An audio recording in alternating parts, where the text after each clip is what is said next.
not going to waste any more time. This is episode number 128 of the Cozy Corner of Cinema, being recorded on this lovely Monday, September 9th, 2024 at 7:51 p.m. It is nightfall outside, and the temperatures today have been quite drastic. Here I am not silencing my telephone. Sorry about that. Anyways, it's wild, man. It was cold this morning, warm by the afternoon with a beautiful kind of sun in the air, really just bright, nice, beautiful, definitely sunglasses weather. And then by the mid-afternoon became cloudy. You thought it was going to rain, but it didn't. But it was that doubt that provided the coziness that really kind of made us want to go home and stay inside, stay out of the rain, man. I feel bad. An acquaintance actually bought me an umbrella fairly recently, and I've already lost it, so hopefully that turns up at some point soon. But here we are, we're talking about these films, man. There's a lot to talk about here, so we're not going to waste any more time with this. I don't talk a whole lot about short films, and I won't talk too much about this, but I did want to mention it because I thought it was one of the better short films of recent memory that really kind of sticks with you. A film from 1969 called The Perils of Priscilla. This is a 17-minute short film directed by Carol Ballard, who would go on to make... the funny thing is that he has done quite a bit of films, and I have not actually seen some of his work. He worked on, I guess probably most famously, not as a director, but he did second unit photography for Star Wars, as well as apparently uncredited work on Finnegan's Rainbow from Francis Ford Coppola. But he's directed some features that I haven't seen, including The Black Stallion, Fly Away Home, Duma, which actually, funny enough, I remember when Duma came out. That was 2005, and I remember at that time, I was like, damn, that looks like a cool movie, but, I mean, this is, there goes my mouse, good lord. I dropped the mouse, man. You guys hear that? Oh my gosh, I don't know how many times that's happened. It's a movie about some cheetahs, and it seems to be mainly focused on animals in a lot of his films, and that's definitely what it is here, The Perils of Priscilla. Now, you don't want to give too much away of a short film, because it's very easy to just kind of give the whole thing away, and then you go, why the hell would I watch it? So, it's really well made, follows an indoor house cat, a Siamese cat, named Priscilla, and his various perils, and I don't want to give too much away, but Priscilla gets... I would assume, I guess the name like Priscilla, it'd be a lady, man. I mean, unless you want to call a dude Priscilla, but whatever.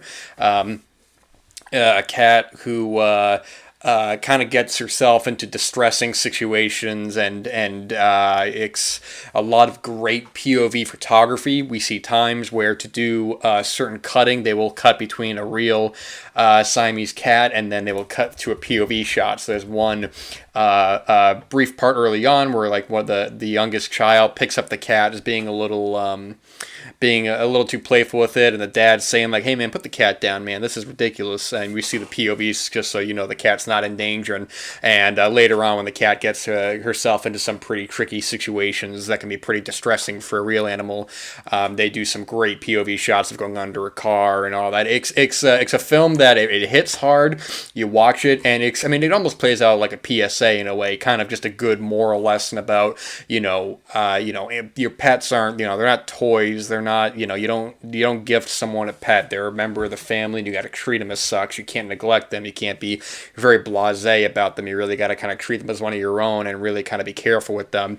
And that's what this does here. I mean, it works as more of a short film than it does a traditional kind of PSA. And I only say that because of when it comes to the actual point of it, where the short film kind of leads up, is for you to see. But a very, very well-made film.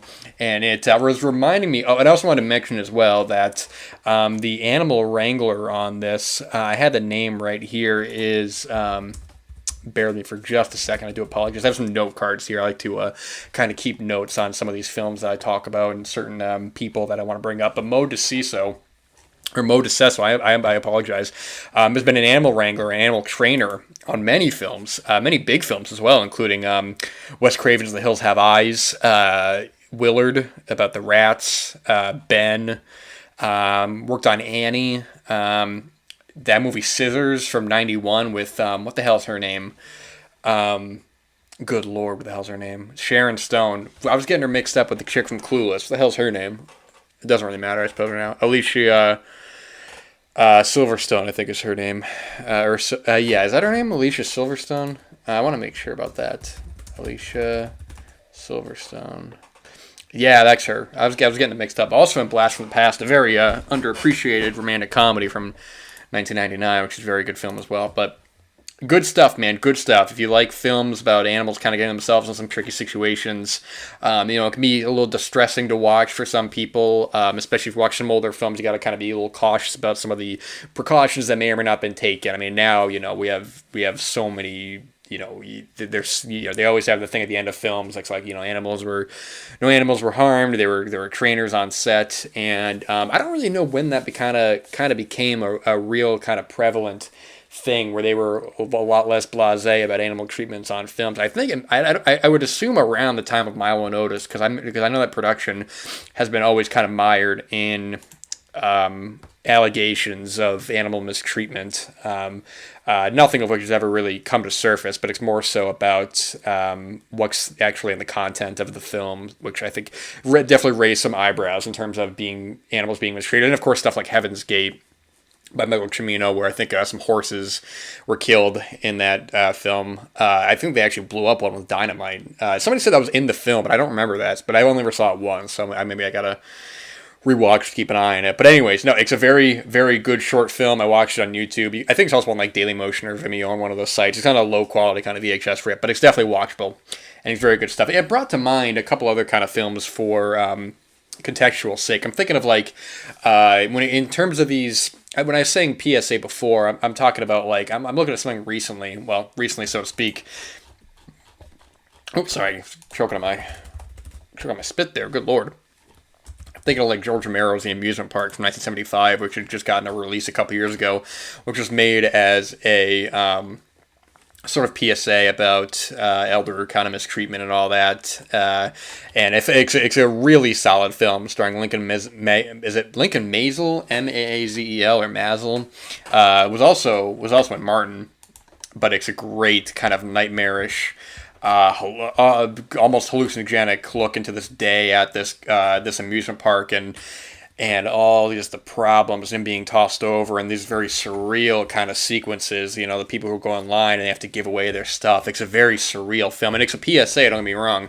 That has a very obvious point, much like with Perils of Priscilla, but it's just such a unique, kind of distinct film that has a very kind of nihilistic sort of almost creepiness to it that works so well.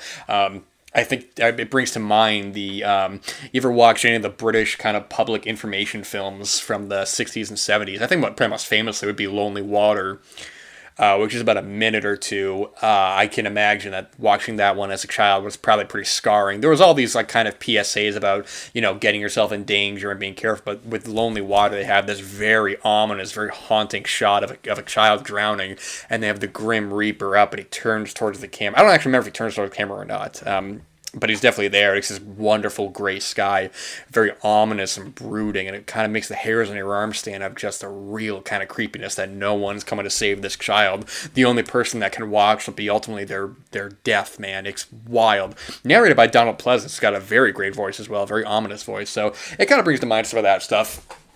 Sort of like a certain place and time where you could make these sort of ads that really kind of hit home and were very kind of nihilistic, and also just about what kind of sticks with you as a kid. I remember when I was younger being like certain commercials kind of like scaring me at night, and I'd think about these commercials, and then you watch them as an adult and they don't have quite that effect. They still have that kind of power in your brain that's like, man, this really got to me at one point. And it was fun when I was thinking about the Perils of Priscilla. I was also thinking about a recent-ish film from what is it? Let me get the name right here.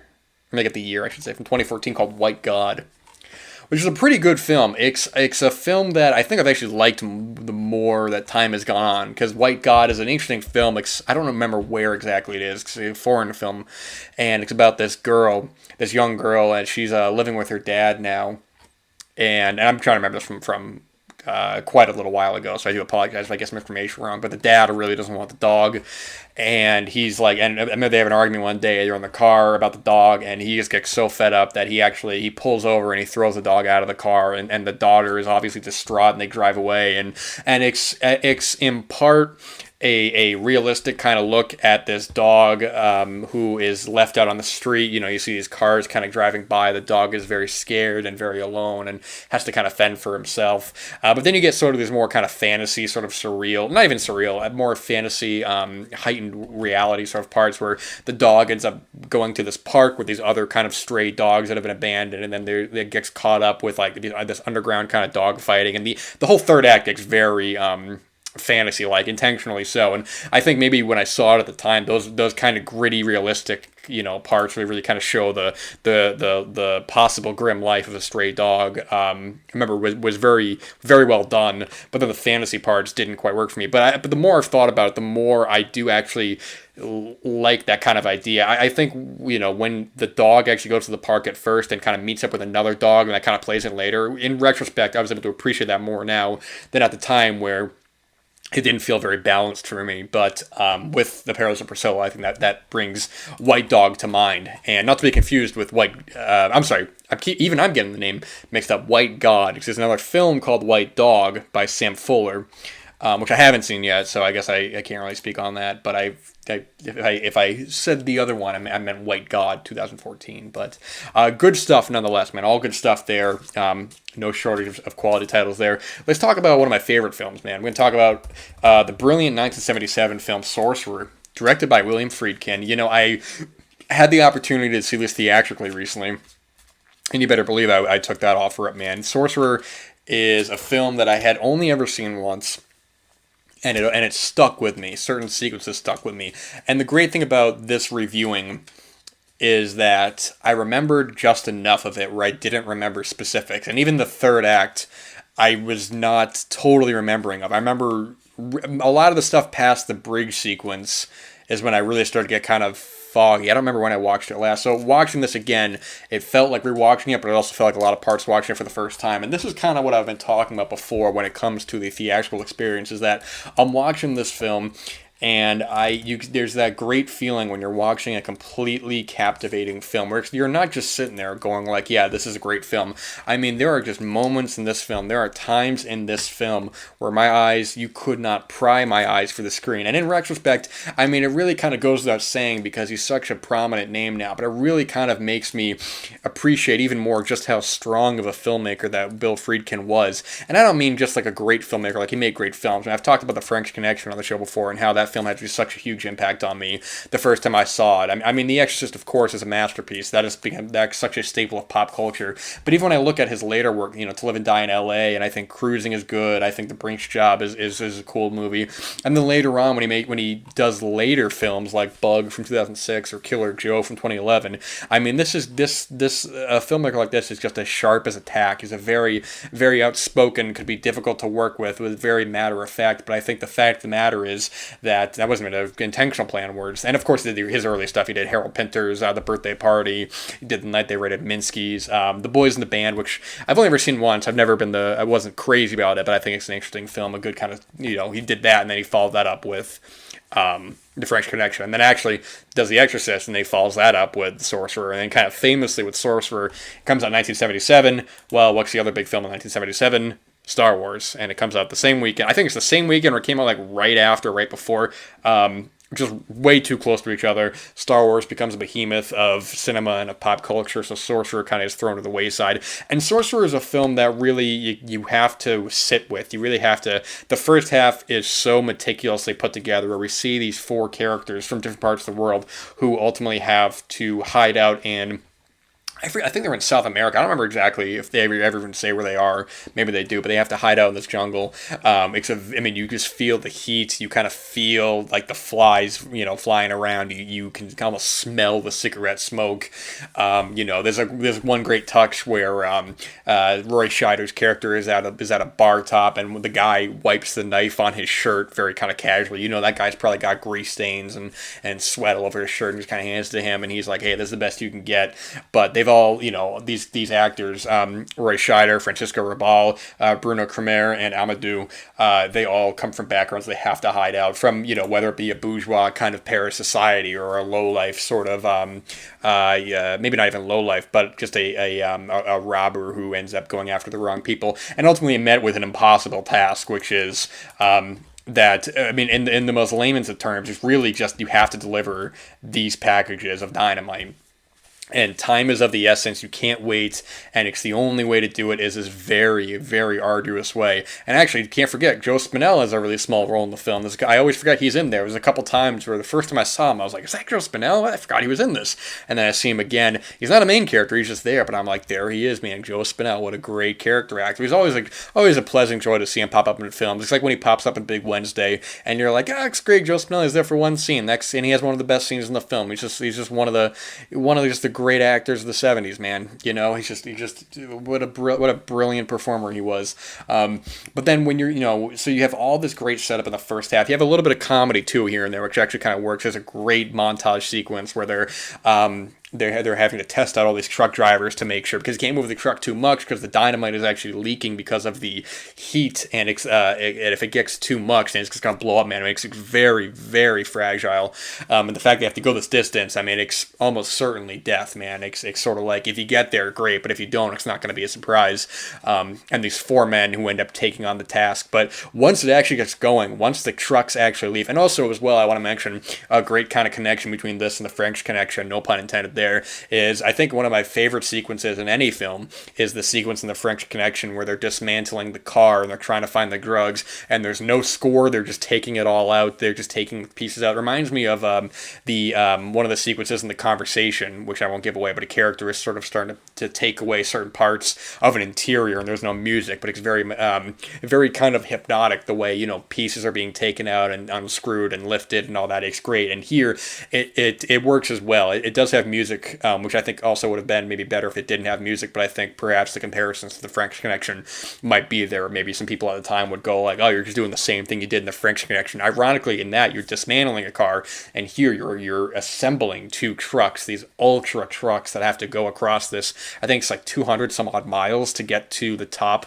where they can stop this fire with the dynamite. And it's just absolutely brilliant, man. With this past rewatch, I mean, it's really right next to French Connection for me. I'm not going to say it's as good as French Connection, nor should it even be mentioned in the same conversation aside from contextual sake, but I'm watching this and I just have that feeling where halfway, I mean, when it gets going, man, I mean, you can almost feel your palms sweating, man. Of course, the bridge sequences are brilliant, and you're just watching it, and just the rains are storming down, and the bridge is tilting to the point where at any second, man, that truck's gonna flip over, and not only does it fall in the water, you're most certainly dead. That thing's gonna blow up on impact, man. And then, it's sort of like, the further you go into this jungle, the more kind of hallucinatory and deadly it becomes, where no matter how big I meant to say challenge and task, I ended up almost saying task, good lord.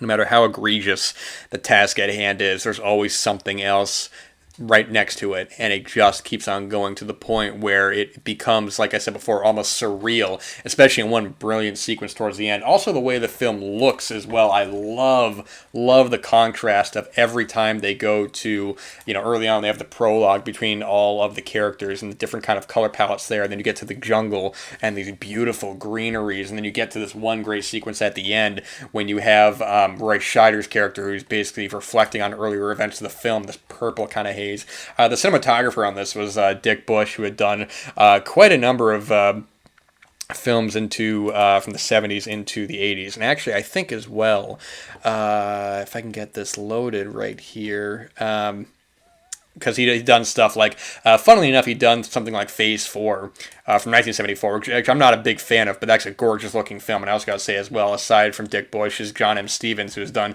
quite a number of work as well. I think they're both impressive in their own right, but just because the way the film is shot is gorgeous. He also did things like The Blood and Satan's Claw from 1971, and I think primarily just 70s into the 80s. Did Tommy, the Who movie and stuff, and it looks great. And also, of course, the score by Tangerine Dream, which is funny because a film like this would never kind of go for. Today, you would never see a score like this for a film where you have the synthesizer score that doesn't feel out of place. It actually kind of adds that dreamlike quality that the film kind of latches onto after a certain point.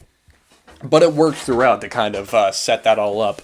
Just watching this again, especially in a theater, especially on a giant screen, I think kind of provides something that a home viewing may not be able to provide as well. I think maybe in part because you are so engaged with the giant format of that screen. I mean, it gave me chills on my arm at one point when it has that wonderful shot of the truck lighting up in the rain.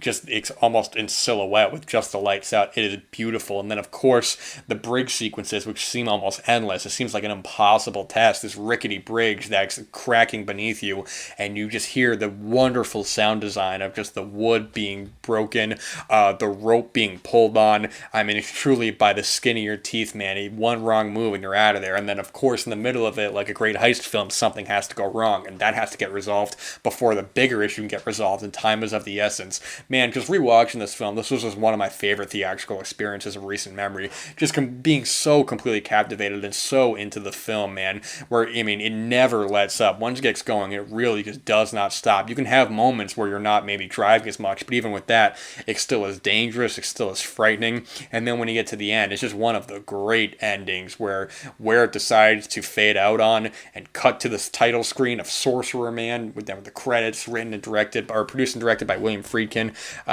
Because I guess he was uncredited, but the credit on this, well, I mean, this is also a remake of The Wages of Fear, which is based off the novel by George Arnaud, but this is technically credited to Wallen Green, who has written, I mean, you know, just many, many other great films. He would produce a lot of TV, but of course he would write like The Wild Bunch, and after this, he would work with Friedkin again to do The Brinks Job, which is an interesting kind of film to go from that to The Brinks Job, because The Brinks Job is a relatively smaller scale. I mean, it's a period piece taking place in the 1950s. It's got a great cast as well: Peter Falk, Peter Boyle, Alan Garfield, Paul Sorvino, Warren Oates, Gina Rowlands. Speaking of Peter Falk, there you go. You got the Cassavetes connection there. R.I.P. Gina Rowlands just passed away recently. But that's a good film as well. But it's I think because that Sorcerer was such a monumental task to film, and as well as importantly, it was a total failure on release, critically and commercially. I mean, you know, aside the fact that you're going up against Star Wars, I mean, Friedkin famously kind of fought with Paramount on a lot of choices on this film.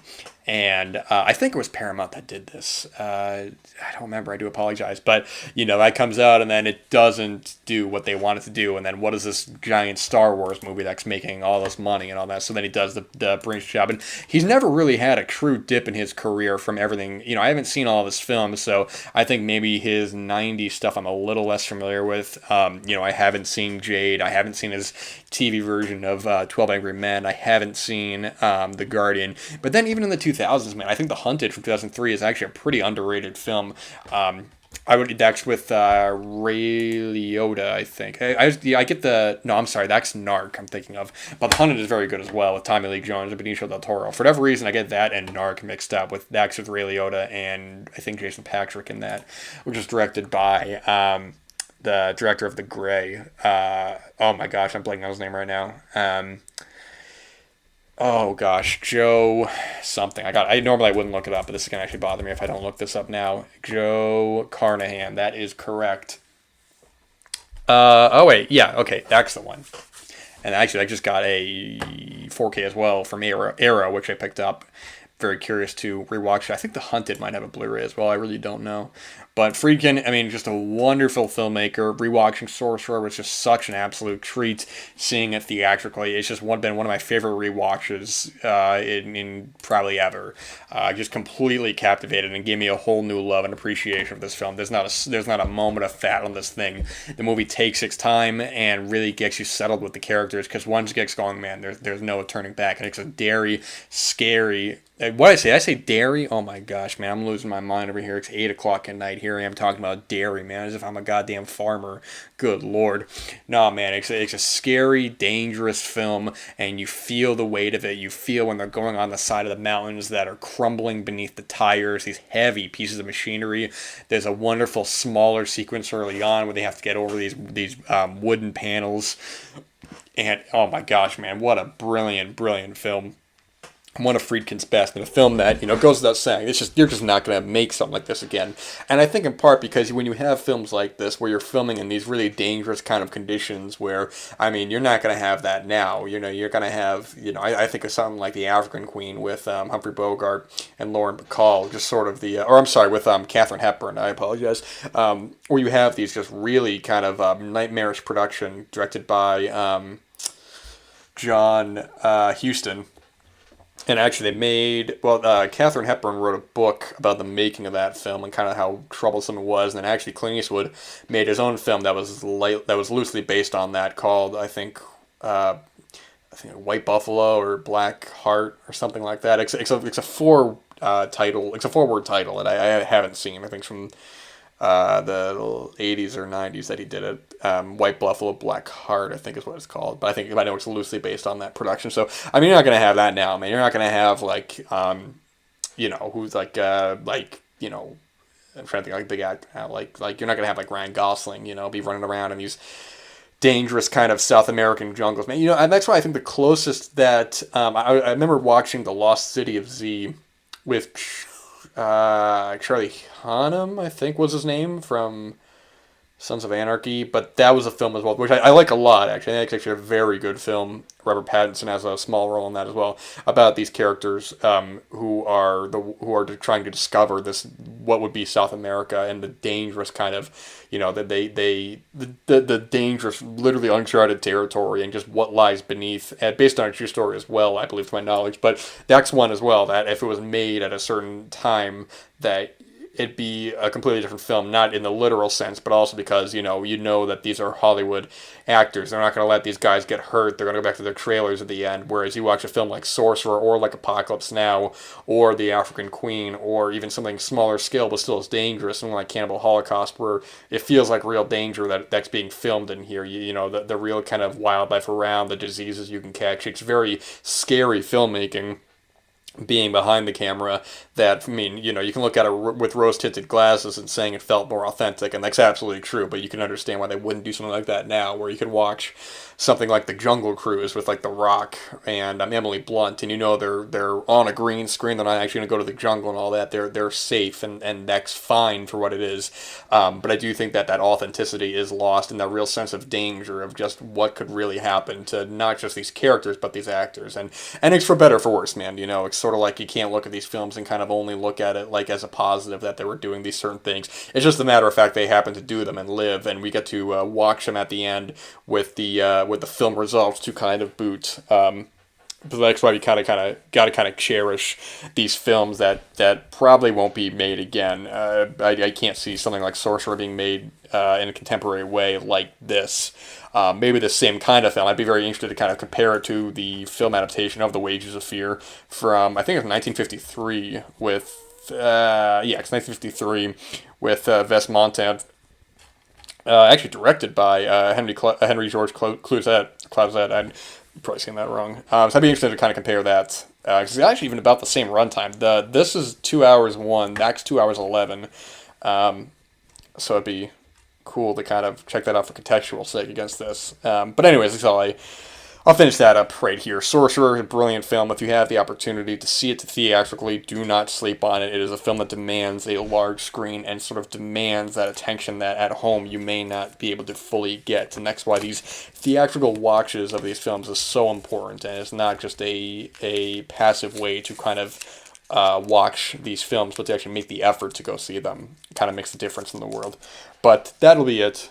That'll be it. That's all I got, man. I thought I had something else to end on, but I don't. So thank you for listening. I wish I had something clever to say, but I really don't, because I'm losing my mind out here. So I'm gonna finish it up right here. So thank you for listening, and until next time.